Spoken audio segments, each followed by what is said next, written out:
अस्सलामुअलैकुम, बोल न्यूज़ में खुशामदीद। मैं हूं सहर फातिमा और मैं हूं गौहर इशरत। हेडलाइंस आपने जानी, बुलेटिन का आगाज करें। अहम खबर शामिल करें। आपको बताएं कि मखसूस नशिस्त सुप्रीम कोर्ट ने नून लीग की दरख्वास्त को नंबर अलॉट कर दिया है। नून लीग की नज़रसानी दरख्वास्त को CRP 312 नंबर अलॉट किया गया है। बिल्कुल, ज़राए के मुताबिक नून लीग के अलावा किसी फरीक ने नज़रसानी दरख्वास्त दायर नहीं की। मजीद तफसीलात जानेंगे जुल्करनैन इकबाल से। जुल्करनैन, आगाह कीजिएगा। नून की जानिब से मुहर्रम की छुट्टियों से कबल ये नजरसानी दरख्वास्त दायर की गई थी। 8 मुहर्रम को दरख्वास्त दायर की गई थी, जिसके बाद छुट्टियों के बाद अब उसको प्रोसेस किया गया। वो प्रोसेस के बाद रजिस्ट्रार ऑफिस से उसको बाकायदा नंबर अलॉट कर दिया है। नंबर अलॉटमेंट के बाद ये मामला फिक्सेशन की तरफ जाता है। लेकिन क्योंकि अभी ऐलान तो काफी सारे फ्री कैन की जानिब से किया गया, लेकिन नजरसानी दरख्वास्त अभी तक सिर्फ और सिर्फ मुस्लिम लीग नून की जानिब से दायर हुई है, तो इसलिए अभी फौरी तौर पर इसके मुकर्रर होने का कोई इम्कान नहीं है। अलबत्ता रजिस्ट्रार ऑफिस ने जो अपनी ज़ाब्ते की कार्रवाई थी वो मुस्लिम लीग नून की दरख्वास्त पर मुकम्मल कर दी है। जी ठीक है जुल्करनैन, आपका बहुत शुक्रिया। आपको बताएं कि मखसूस नशिस्तों की PTI को अलॉटमेंट का मामला है। रजिस्ट्रार ऑफिस सुप्रीम कोर्ट ने नून लीग की दरख्वास्त को नंबर अलॉट कर दिया है। नून लीग की नजरसानी दरख्वास्त को CRP 312 नंबर अलॉट किया गया है। ज़राए के मुताबिक नून लीग के अलावा किसी फरीक ने नजरसानी दरख्वास्त दायर नहीं की है। और अब ये जानिए, जैसे रिटार्ड मकबूल बाकर ने सुप्रीम कोर्ट का एडहॉक जज बनने से माजरत कर ली है। बयान में कहा गया कि ज़ाती वजूहात की बिना पर माजरत की है। एडहॉक जज की तैनाती आईनी है। फैसले की तायीद करता हूँ। सुप्रीम कोर्ट में मुकदमात का बैकलॉग निपटाने के लिए एडहॉक जजेस की तैनाती ज़रूरी है। मामले पर तनकीद बिला जवाब है, इससे कबल है जैसे रिटायर्ड मुशीर आलम भी सुप्रीम कोर्ट का एडहॉक जज बनने से माजरत कर चुके हैं। तो दूसरी जानिब वफाकी वज़ीर क़ानून आज़म नज़ीर तारड़ ने एडहॉक जजेस की तैनाती की हिमायत कर दी है। निजी TV के प्रोग्राम में गुफ्तगू करते हुए कहा कि मेरी राय में सुप्रीम कोर्ट में एडहॉक जजेस तैनात होने चाहिए। एडहॉक जजेस की तैनाती की आइन इजाज़त देता है। एडहॉक जजेस चीफ जस्टिस ने नहीं, जुडिशल कमीशन ने मुकर्रर करने हैं। एडहॉक जजेस की तैनाती का मामला PTI की मुखालफत सुप्रीम जुडिशल काउंसिल जाने का ऐलान कर दिया गया है, जबकि बैरिस्टर गौहर ने कहा कि एडहॉक जजेस आज़ाद अदलिया के लिए नुकसानदेह हैं। उमर अयूब ने कहा कि चीफ जस्टिस से गुजारिश है एडहॉक जजेस हमारे केसेस ना सुने। सेनेटर शिबली फराज बोले कि PTI पर पाबंदी का फैसला इंतहाई भोंडा है। PTI रहनुमाओं ने इल्ज़ाम आयद किया कि पंजाब में इनके साथियों के खिलाफ एंटी करप्शन में बोगस मुकदमा दर्ज कराए गए। पहला फैसला हमारा यही है कि सुप्रीम कोर्ट में जो एडहॉक जजेस को लगाया जा रहा है, हम समझते हैं कि ये बदनीयती पे मुनहसर है। इससे और ही बदएतमादी बढ़ेगी आज़ाद अदलिया पे। हम सारे रिजर्वेशन इंशाअल्लाह ताला लिखकर सुप्रीम जुडिशल काउंसिल में हम भेज रहे हैं कि इनको मद्देनजर रखते हुए ऐसे इकदामात से आप गुरेज करें। ये एडहॉकिज्म आज़ाद अदलिया के लिए मोज़र है। एडहॉक जजेस सुप्रीम कोर्ट, हम लोग चीफ जस्टिस काजी फायज ईसा साहब से ये यहाँ पे हमारी डिमांड है कि पाकिस्तान तहरीक इंसाफ का या सुन्नी इत्तेहाद काउंसिल का कोई भी केस हो वो ना सुने। जिस तरह से ये बातें हो रही हैं कि पार्टी को बैन करो, ये एक इंतहाई भोंडा कदम है। इसलिए जो हमारे MNAs को किडनैप किया जा रहा है, हम उसकी सख्त मजम्मत करते हैं। तो उधर पाकिस्तान बार काउंसिल ने एडहॉक जजेस की तैनाती की हिमायत कर दी है। एलामिया में कहा कि पाकिस्तान बार काउंसिल ने एडहॉक जजेस की तैनाती की सिफारिश की थी। एडहॉक जजेस की तैनाती के फैसले की हिमायत करते हैं। मुकदमात की समाअत में ताख़ीर बर वक्त इंसाफ की फराहमी में रुकावट है। ज़ेर इल्तवा मुकदमात का बोझ कम करने के लिए रेगुलर बेंच तश्कील दिए जाएँ। हुकूमत आईनी अदालत का क़याम अमल में लाए। सियासी मुकदमात आईनी अदालत में सुने जा सकेंगे। सियासी मुकदमात की वजह से दीगर केसेस इल्तवा का शिकार नहीं होंगे। 190 मिलियन पाउंड स्कैंडल में साबिक प्रिंसिपल सेक्रेटरी आजम खान का रिकॉर्ड कराया गया बयान सामने आ गया है। बयान में कहा गया कि शहजाद अकबर मिर्जा ने बानी PTI के नोट का काबीना में पेश करने का कहा था। मामले को बानी PTI से तस्दीक के बाद काबीना सेक्रेटरी को मंजूरी दी गई थी। इस मामले को काबीना में लाने का हामी नहीं था। मुआहदे पर होने वाले दस्तखत राजदारी से मुताल्लिक थे, जिन्हें मैंने पहचान लिया था। और आपको खबर देंगे मौसम की सूरत हाल के हवाले से। तो कराची में शदीद गर्मी का राज है। गर्मी का जोर कई जाने निकल गया है। 3 रोज से जारी शदीद गर्मी के बायस अमवात की तादाद में इजाफा हो गया है। सर्द खानों में 224 मैयतें मुंतकिल की गई हैं। ईदी हुकाम के मुताबिक गुज़िश्ता रोज़ सबसे ज़्यादा 84 मैयतें सर्द खानों में लाई गईं। ये सरकारी एदाद-ओ-शुमार हैं। जो रिपोर्ट नहीं हुई उन अमवात का कुछ नहीं पता। गुज़िश्ता रोज़ सैकड़ों अफराद को अस्पताल मुंतकिल किया गया जो हीट स्ट्रोक का शिकार थे। तो आपको बता रहे हैं मौसम की सूरत हाल के हवाले से। कराची में शदीद गर्मी का राज बरकरार है। गर्मी का जोर कई जाने निकल गया है। 3 रोज से जारी शदीद गर्मी के बायस अमवात की तादाद में इजाफा हो गया है। सर्द खानों में 224 मैयतें मुंतकिल की गईं, जबकि ईदी हुकाम के मुताबिक गुज़िश्ता रोज़ सबसे ज़्यादा 84 मैयतें सर्द खानों में लाई गईं। ये सरकारी एदाद-ओ-शुमार हैं। जो रिपोर्ट नहीं हुई उन अमवात का कुछ पता नहीं है। गुज़िश्ता रोज़ सैकड़ों अफराद को अस्पताल मुंतकिल किया गया जो हीट स्ट्रोक का शिकार थे। शहर का शदीद गर्मी की लपेट में है। सुबह डिस्ट्रिक्ट सेंट्रल में दर्जा हरारत 35 डिग्री सेंटीग्रेड रिकॉर्ड किया गया है। मजीद तफसीलात क्या हैं मरियम से जानते हैं। मरियम, आगाह कीजिएगा। कराची शदीद गर्मी की लपेट में है। गुज़िश्ता रात जो है कराची की तीसरी गर्म तरीन रात जो है माह जुलाई की जो है वो रिकॉर्ड की गई है। गुज़िश्ता रात भी दर्जा हरारत 32 डिग्री सेंटीग्रेड रिकॉर्ड किया गया था। इस वक्त मौजूदा दर्जा हरारत जो है 35 डिग्री सेंटीग्रेड है, लेकिन गर्मी की शिद्दत 40 डिग्री सेंटीग्रेड तक महसूस की जा रही है। वहीं दूसरी जानिब महकमा मौसमियात की जानिब से कहा गया है कि आइंदा आने वाले चंद दिनों में कराची का मौसम जो है मज़ीद बेहतर होगा, दर्जा हरारत में मज़ीद कमी होगी और सुबह और शाम के औकात में बूंदाबांदी जो है मौसम खुशगवार बनाएगी। अलबत्ता मानसून की तेज़ बारिशों का इम्कान जो है कराची में नहीं है।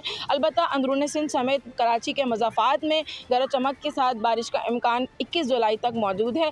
आइंदा हफ्ते के बाद एक और मानसून का सिस्टम जो है वो सिंध में दाखिल होगा, जिसमें उम्मीद की जा रही है कि वो सिस्टम कराची तक आएगा, जिसके बाद कराची के बासी मूसलाधार बारिश को जो है इंजॉय कर सकते हैं। तो कराची में गर्मी की शिद्दत ताहाल बरकरार है। हवा में नमी का तनासुब ज्यादा होने से गर्मी की शिद्दत ज्यादा महसूस की जा रही है। मजीद जानते हैं नुमाइंदा बोल न्यूज़ मोहम्मद काशान से, जो इस वक्त मौजूद हैं सी व्यू पर। काशान, आगाह कीजिएगा। बिल्कुल ऐसी है। मेरे जैसे साथी रिपोर्टर ने आपको बताया, मैं इस वक्त डिस्ट्रिक्ट साउथ के इलाके में मौजूद हूँ। जो डिस्ट्रिक्ट साउथ का ये साहिली इलाका है सी व्यू, यहाँ पर अगर गर्मी की शिद्दत की हम बात कर लें, हवा में नमी का तनासुब जो है वो ज़्यादा रिकॉर्ड किया जा रहा है, जिसके बाद शहर कायद में जो है गर्मी जो है इस टाइम पर ज़्यादा रिकॉर्ड की जा रही है। इस वक्त डिस्ट्रिक्ट साउथ की अगर हम मौजूदा दर्जा हरारत की बात कर लें तो 34 डिग्री सेंटीग्रेड जो है वो इस टाइम पर रिकॉर्ड किया जा रहा है और 43 डिग्री सेंटीग्रेड जो है वो फील लैक्स महसूस किया जा रहा है। अगर हवा में नमी के तनासुब की बात कर लें तो 58% जो है हवा में नमी का तनासुब इस इलाके में जो इस टाइम पर रिकॉर्ड किया जा रहा है, जबकि समंदरी हवाएं हमें भाल होते दिखाई दे रही हैं। इस टाइम पे जो है 26 किलोमीटर रफ्तार से जो है फ़ी घंटा हवा चल रही है। मौजूदा महकमा मौसमियात की इतलात के मुताबिक 21 जुलाई से जो है अंदरून सिंध समेत कराची में भी महकमा मौसमियात ने जो है बारिश के इम्कानात भी ज़ाहिर करें। अगर अपने नाज़रीन को पता चलें जो कराची में गर्मी की जो शिद्दत बढ़ी है पिछले साल और पिछले दिनों जो है कराची के ग्रीन बेल्ट से जो है दरख्त की कटाई गई है, उसके बायस जो गर्मी में शिद्दत का भी एक सबब जो है पाया जाता है। जबकि महकमा मौसमियात ने भी 21 जुलाई से एक नवीस सुनाई है कि कराची और उसके मज़ाफ़ात में और अंदरून सिंध समेत जो है बारिश की पेशन गोई एक बार फिर महकमा मौसमियात की जानिब से कर दी गई है। जी काशान, बहुत शुक्रिया। अब ये जानिए कि कराची में होने वाली शदीद गर्मी ने शहरियों का बुरा हाल कर दिया है। मौसम का हाल बताने वाले क्या कहते हैं, जानते हैं कफील अहमद से। जी कफील। देखिए, कराची में अगर हम बात कर लें मौसम की तो कराची में इस वक्त शदीद गर्मी है और हब्स की कैफियत है कराची में, और ये गुज़िश्ता 2 रोज़ से सिलसिला जो है वो ज़्यादा जो है वो देखा जा रहा है। ताहम जो महकमा मौसमियात है उनके मुताबिक अगर हम आज के मौसम की बात कर लें तो इस वक्त कराची में जो दर्जे हरारत है वो 34 डिग्री जो है वो रिकॉर्ड किया गया, और जबकि हवा में जो नमी का तनासुब है वो 61% जो है वो रिकॉर्ड किया गया। 21 जुलाई तक बारिशों का इम्कान जो है वो जाहिर किया जा रहा है। दूसरी जानिब अगर हम बात कर लें, अलबत्ता कराची के जो डिफरेंट एरियाज़ हैं वहाँ पर हल्की बारिश के जो है वो इम्कान है, तो ये वो तमाम सूरत हाल है। लेकिन कराची वालों के लिए एक खुशकुन जो है वो ख़बर ये है कि जो हवाएँ जो बंद थी और हब्स की जो कैफियत थी उसमें किसी हद तक जो है वो कमी आ चुकी है और हवाएँ चलना जो है वो समंदरी हवाएँ चलना अब जो है वो शुरू हो गई। ठीक है कफील, आपका बहुत शुक्रिया। और मुल्क में मौसम का अपना अंदाज है, कहीं गर्मी कहीं बारिश। तो पंजाब में मूसलाधार बारिश का आगाज हो गया, जल थल एक हो गया। इस्लामाबाद और रावलपिंडी में बादल जमकर बरसे, तेज हवाओं के साथ बादल बरसने से हब्स का खात्मा हो गया। गर्मी की शिद्दत में भी कमी आ गई है। लाहौर में रिमझिम, जेहलम, मंडी बहाउद्दीन, सियालकोट, गुजरात, जलालपुर, भटिया में भी बादल खूब बरसे। महकमा मौसमियात ने जनूबी पंजाब में तूफानी बारिशों की पेशगोई कर दी। बारिशों से नदी नाले बिफरने का खतरा है। पीडीएमए ने अलर्ट जारी कर दिया। बारिशों का सिलसिला 21 जुलाई तक जारी रहेगा। खैबर पख्तूनख्वा के नदी नालों में तुगयानी और पहाड़ी इलाकों में लैंडस्लाइडिंग का खदशा है। बलूचिस्तान के कोयटा और शरानी में मूसलाधार बारिश के बायस लैंडस्लाइडिंग होगी।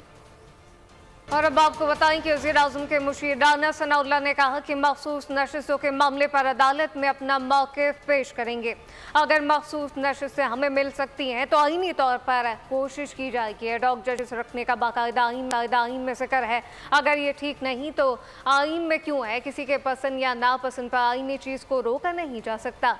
राना सना ने कहा कि पीटीआई पर पाबंदी के हवाले से हुकूमत ने अभी इरादा जाहिर किया है और इस हवाले से आइन पर अमल किया जाएगा। हुकूमत आर्टिकल 17 के तहत किसी भी पार्टी पर पाबंदी के लिए डिक्लेरेशन दे सकती है, जबकि काबीना मंजूरी देगी तो डिक्लेरेशन को 15 दिन में सुप्रीम कोर्ट में पेश किया जाता है और अगर अदालत डिक्लेरेशन से मुत्तफिक हो जाए तो इस पार्टी पर पाबंदी आयद हो जाती है। और अब आपको बताएं कि हुकूमत ने फिच रेटिंग की रिपोर्ट को मुस्तरद कर दिया है। वजीर मनसूबाबंदी एहसन इकबाल ने बोल न्यूज़ से खुसूसी गुफ्तगू करते हुए कहा कि हुकूमत 5 साल पूरे करेगी। म्यूजिकल चेयर्स खेलने का वक्त अब खत्म हो चुका। ऐसी रिपोर्ट्स हुकूमत का अज़्म मुतज़लज़ल नहीं कर सकती। मुस्तरद करता हूँ ये सब जो ऐसी रिपोर्ट्स हैं, मैं समझता हूँ कि ये गैर संजीदा हैं और ये इनके हकीकत से कोई ताल्लुक़ नहीं। इंशाल्लाह गवर्नमेंट 5 साल पूरे करेगी और जो हमारा इस वक्त रिफॉर्म्स का एजेंडा है मुल्क को इन मुश्किलात से निकालने के लिए, वो नतीजा खेज़ होगा। और अगर हमने माजी के अपने खेलों से सबक ना सीखा, पाकिस्तान आज क्यों पीछे रह गया है, हिंदुस्तान क्यों आगे निकल गया है, बांग्लादेश क्यों आगे निकल गया है। हिंदुस्तान बांग्लादेश में सियासी इस्तेहकाम के नतीजे में पॉलिसियों का तसलसल रहा और हमने पाकिस्तान में T20 नहीं बल्कि T10 का बाज़ार गर्म रखा है, म्यूज़िकल चेयर चलाते रहे हैं। तो इसके बावजूद कि हमारी बेहतरीन पॉलिसियाँ थीं, हम उन पॉलिसियों का नताइज हासिल नहीं कर सके। हम और अब ये जानिए, मुल्क की बढ़ती आबादी मईशत के लिए बड़ा चैलेंज बन गई है। इदारा शुमारियात की 7वीं डिजिटल मरदमशुमारी रिपोर्ट जारी हो गई, जबकि पाकिस्तान में आबादी बढ़ने की शरह दुनिया में सबसे ज़्यादा रिकॉर्ड की गई है। 2050 तक 100% बढ़ने का इम्कान है। आबादी 48 करोड़ तक जा पहुँचेगी। महंगाई, गुर्बत, नाख्वानदगी, बेरोजगारी, पसमानदगी और अमन व अमान, हर मसले की जड़ बढ़ती आबादी।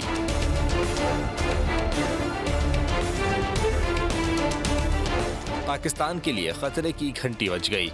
इदारा शुमारियात की 7वीं डिजिटल मरदमशुमारी रिपोर्ट जारी। मुल्क में आबादी बढ़ने की शरह दुनिया में सबसे ज्यादा रिकॉर्ड। 2050 तक 100% बढ़ने का खदशा, 48 करोड़ तक जा पहुँचेगी। रिपोर्ट के मुताबिक मुल्क में बसने वाले 79% अफराद 40 साल से कम उम्र हैं। 40% आबादी 15 साल से कम उम्र बच्चों की है।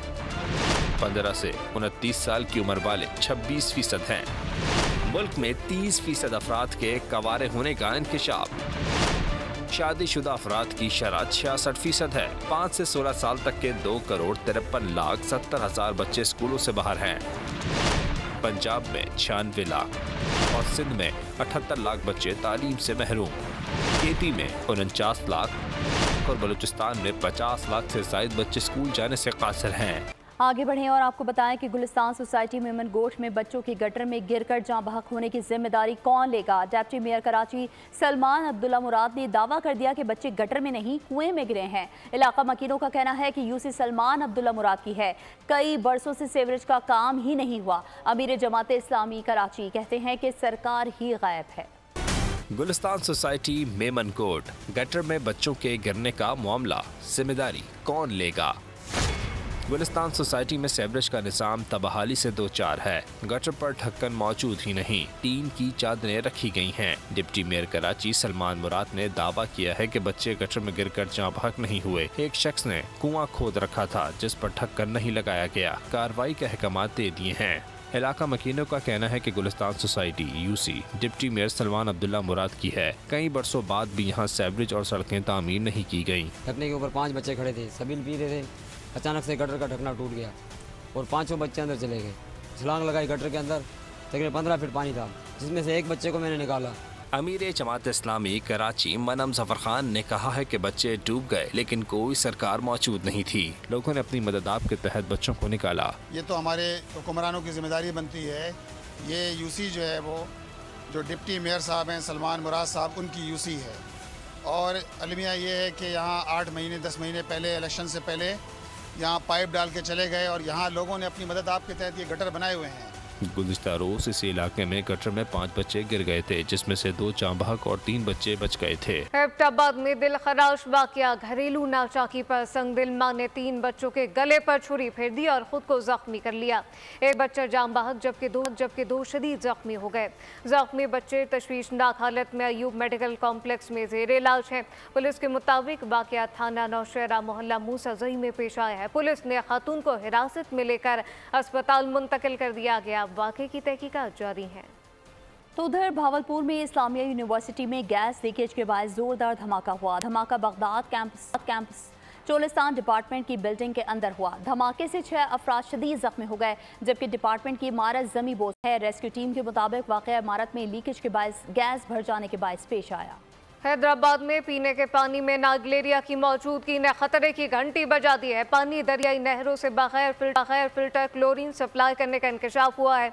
इस मुतालिक मजीद क्या तफसीलात हैं, ब्यूरो हेड इरफान अराई से जानते हैं। इरफान, आगाह कीजिएगा।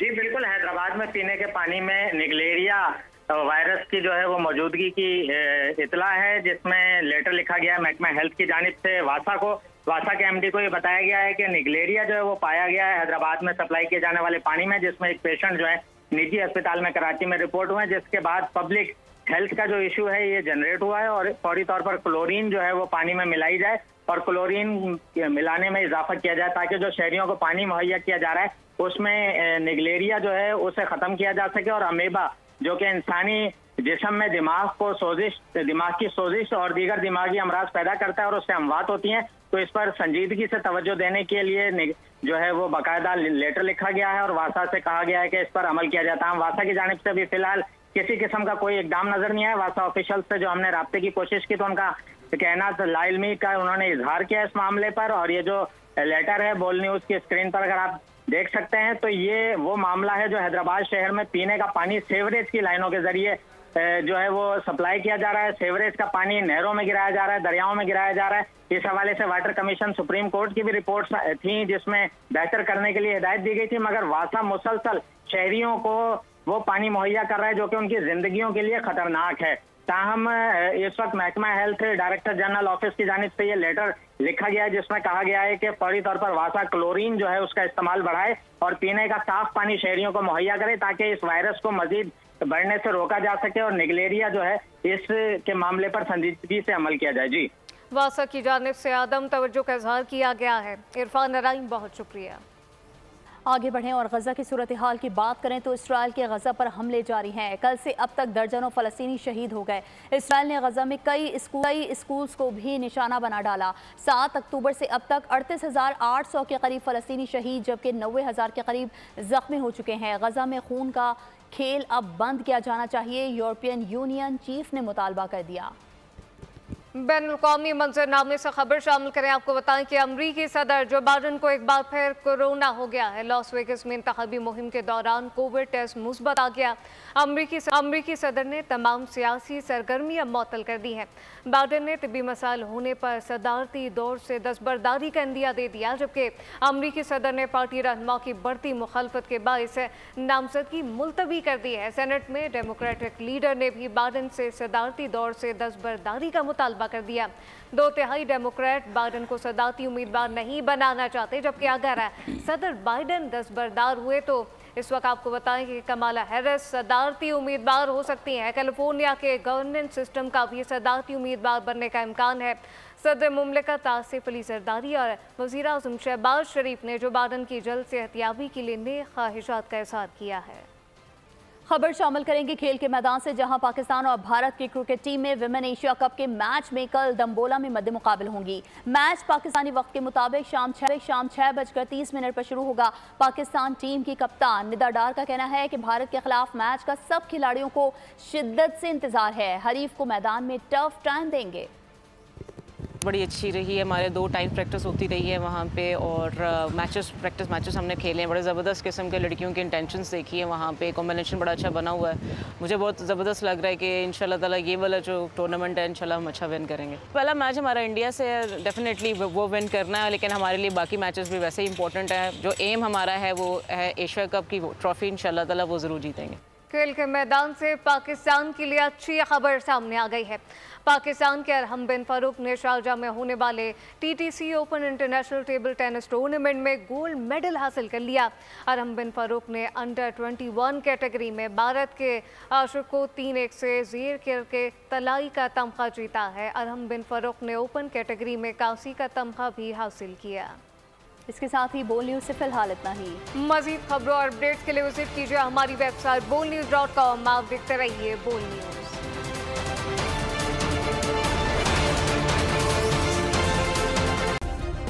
सब्सक्राइब करें और बेल दबाएं ताकि कोई खबर रह न जाए।